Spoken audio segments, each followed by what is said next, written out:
नमस्कार, मी अपर्णा. स्वागत आहे तुमचं बोलूस किचनमध्ये. आज आपण खूप झटपट आणि मस्त अशी टेस्टी 3 माणसांसाठी कुकरमध्ये मूग डाळीची मसाला खिचडी बनवणार आहोत. जर ही रेसिपी तुम्हाला आवडली तर व्हिडिओला लाईक आणि चॅनलवर नवीन असाल तर चॅनलला सबस्क्राइब करा. तर मसाला खिचडी बनवण्यासाठी सगळ्यात अगोदर आपल्याला कुकरमध्ये तेल गरम करायचं आहे. तेल छान गरम झाल्यावर त्यामध्ये अर्धा चमचा मोहरी, अर्धा चमचा जिरे घालायचं आहे. जिरं मोहरी छान तडतडल्यावर एक मध्यम आकाराचा बारीक चिरलेला कांदा घालायचा आहे. एक मध्यम आकाराचा साल काढून फोडी केलेला बटाटा घालायचा आहे. 7 ते 8 हिरव्या मिरच्या घालायच्यात. एका मिरचीचे मी इथे 2-2 तुकडे करून घेतलेत. मिरची तुम्ही कमी जास्त करू शकता. त्याचबरोबर एक छोटा बारीक चिरलेला टोमॅटो आपल्याला यामध्ये घालायचा आहे आणि हे सगळं आपल्याला आता व्यवस्थित मिक्स करून घ्यायचं आहे. इथे तुम्ही तुमच्या आवडीच्या कोणत्याही भाज्या यामध्ये घालू शकता.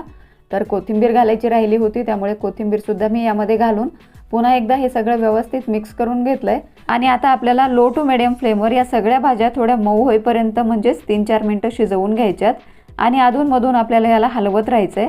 तर आता 3-4 मिनिटं झालेली आहेत आणि भाज्या थोड्या मऊ झाल्यात. आता यामध्ये आपण 1 चमचा आलं लसूण पेस्ट घालूया, पाव चमचा हळद, अर्धा चमचा जिरं पूड, अर्धा ते पाऊण चमचा गरम मसाला घालायचा आहे. आणि आता हे सगळं आपल्याला पुन्हा एकदा व्यवस्थित मिक्स करायचं आहे.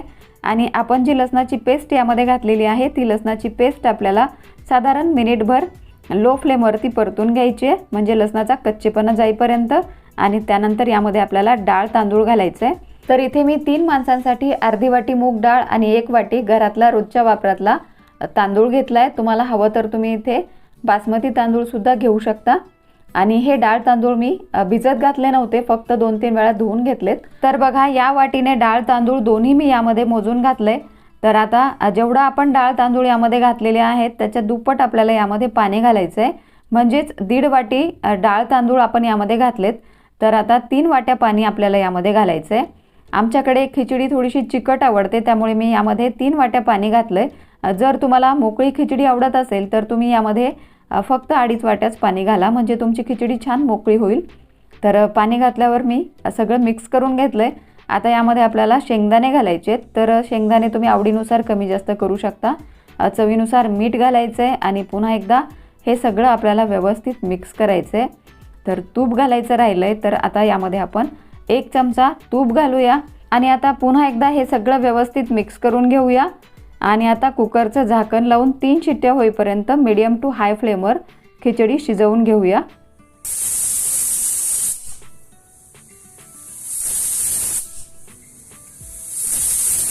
तर आता कुकरच्या 3 शिट्ट्या झालेल्या आहेत आणि कुकरची पूर्ण वाफ सुद्धा गेलेली आहे.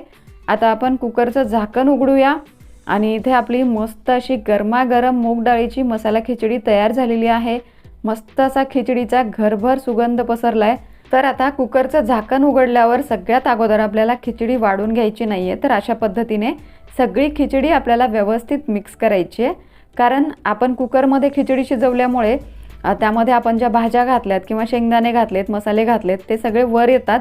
त्यामुळे सगळी खिचडी एकदा व्यवस्थित मिक्स करायची आणि त्यानंतर वाढायला घ्यायची. तर तुम्ही इथे बघू शकता, ही खिचडी खूप जास्त चिकट नाही आणि खूप जास्त मोकळीसुद्धा नाही आहे. जर तुम्हाला यापेक्षा जास्त चिकट खिचडी आवडत असेल तर तुम्ही पाण्याचं प्रमाण वाढवू शकता आणि मोकळी खिचडी आवडत असेल तर पाण्याचं प्रमाण थोडंसं कमी करू शकता. तर आजची ही झटपट आणि साधी सोपी टेस्टी रेसिपी तुम्हाला नक्कीच आवडली असेल, त्यामुळे व्हिडिओला लाईक करा, जास्तीत जास्त तुमच्या फ्रेंड्स आणि फॅमिलीमध्ये शेअर करा आणि अशाच सोप्या टेस्टी रेसिपीसाठी बोलूस किचनला सबस्क्राईब करा. पुन्हा भेटूया अशाच एखाद्या सोप्या आणि टेस्टी रेसिपी बरोबर. तोपर्यंत मस्त खा आणि स्वस्त रहा. थँक्यू.